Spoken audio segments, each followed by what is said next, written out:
आज की कहानी अंगूठी चोर तेनालीराम की कहानी। विजयनगर साम्राज्य के प्रतापी राजा कृष्णदेवराय अपनी कीमती वस्तुओं के लिए प्रसिद्ध थे। विशेष रूप से उन्हें अपनी रत्न जड़ित अंगूठी बहुत प्रिय थी। यह अंगूठी एक प्रसिद्ध आभूषणकार द्वारा विशेष रूप से तैयार कराई गई थी और इसकी चमक देखते ही बनती थी। जब भी राजा दरबार में आते, उनकी नजर अक्सर अपनी अंगूठी पर टिक जाती। वह इसे घुमाते देखते और मुस्कुराते रहते।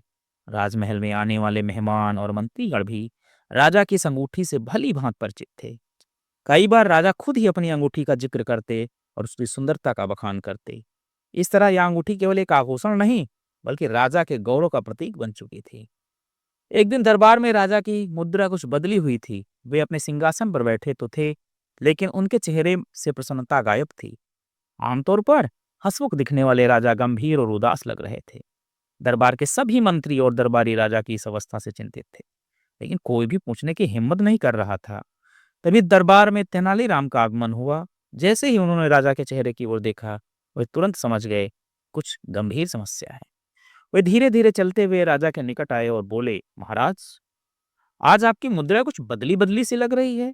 क्या कोई समस्या उत्पन्न हो गई है?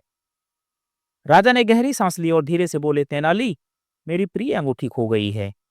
तेनालीराम को यह सुनकर थोड़ा आश्चर्य हुआ। वे बोले, यह तो बहुत गंभीर बात है महाराज। क्या आपको कोई संदेह है? यह अंगूठी कहाँ हो सकती है? राजा ने गंभीर स्वर में कहा, मुझे पूरा विश्वास है यह अंगूठी मेरे 12 अंगरक्षकों में से किसी एक ने चुराई है। राजमहल में सुरक्षा इतनी कड़ी है कि कोई बाहरी व्यक्ति इसे चुरा ही नहीं सकता।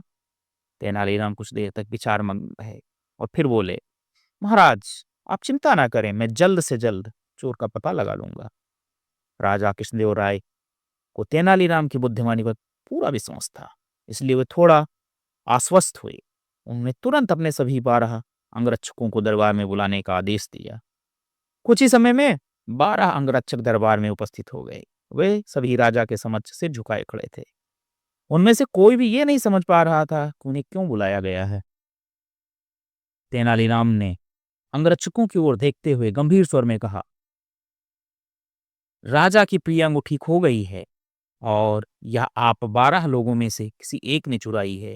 लेकिन मैं यह पता लगाने का एक आसान उपाय जानता हूँ। जो निर्दोष है उसे डरने की कोई आवश्यकता नहीं है, लेकिन जो दोषी है उसे कठोर दंड के लिए तैयार रहना चाहिए। फिर वे राजा की ओर मुड़े और बोले, महाराज, हमें इन सभी को काली माता के मंदिर ले जाना चाहिए। वहां हमें सत्य का पता चल जाएगा। राजा ने थोड़ा अचरज से पूछा, क्यों तेलानी, हमें मंदिर क्यों जाना चाहिए? हमें तो चोर को पकड़ना है, ना कि माता जी के दर्शन करने जाने हैं। तेनालीराम मुस्कुराए और बोले, महाराज, आप धैर्य रखें, जल्द ही सच सामने आ जाएगा। राजा ने उनकी बात मान ली और सभी अंगरक्षकों को काली मंदिर ले जाने का आदेश दिया गया। मंदिर पहुंचने के बाद तेनालीराम ने पुजारी से कुछ निर्देश दिए। पुजारी ने उनकी बात सुनते ही मंदिर में माता की मूर्ति के चरणों में एक विशेष सुगंधित इत्र छिड़क दिया। फिर तेनालीराम अंगरक्षकों की ओर मुड़े और बोले, अब आप सभी को एक एक करके मंदिर में जाना है और माता के चरणों को छूकर बाहर आना है। ऐसा करने से माता काली आज रात मेरे स्वप्न में प्रकट होकर चोर का नाम बता देंगी। राजा और अन्य मंत्रीगण यह सुनकर चौंक गए, लेकिन उन्होंने तेनालीराम की योजना को स्वीकार कर लिया।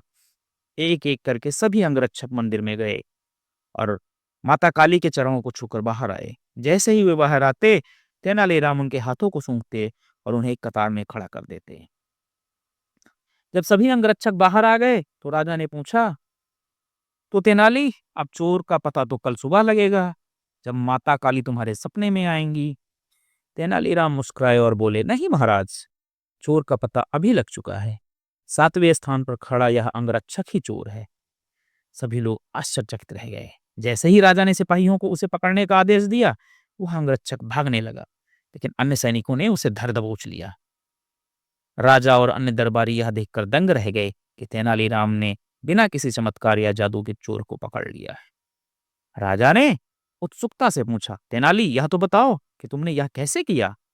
तेनालीराम ने मुस्कुराते हुए उत्तर दिया, महाराज, यह बहुत आसान था। मैंने पुजारी से कहकर काली माता की मूर्ति के चरणों पर सुगंधित इत्र छिड़कवा दिया था।